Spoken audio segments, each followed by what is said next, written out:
일제강점기 강제징용 피해자들에 대한 배상금 지급 절차가 속도를 내고 있습니다.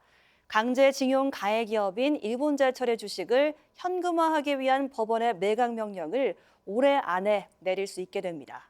박영훈 기자입니다. 일제 강제징용 기업인 옛 신일철 주금, 현 일본제철과 포스코가 합작한 P&R.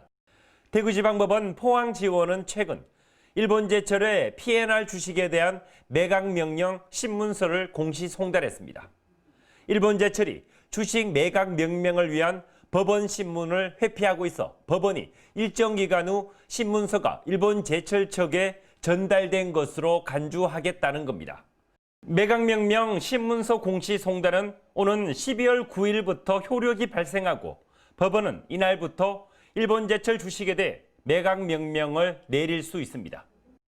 주식 매각은 법원의 압류 명령과 매각 명령을 거쳐 집행되는데 지난해 압류 명령의 법적 절차가 시작된 이후 매각 명령도 속도를 내면서 일본제철 자산의 현금화를 위한 법적 근거가 마련되고 있습니다.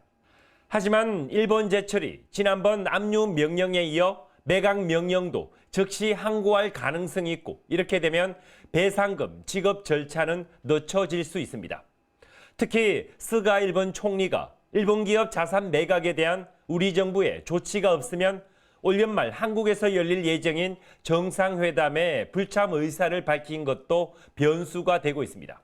사법부 판결이 확정자가 있는데 그 강제 집행을 하지 않으면은 방한하겠다 이야기하는 거는 그 우리나라 사법 질서를 부정하는 그런 태도 아니에요.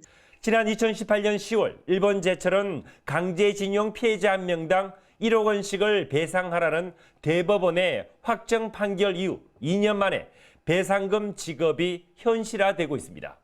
TBC 박용훈입니다.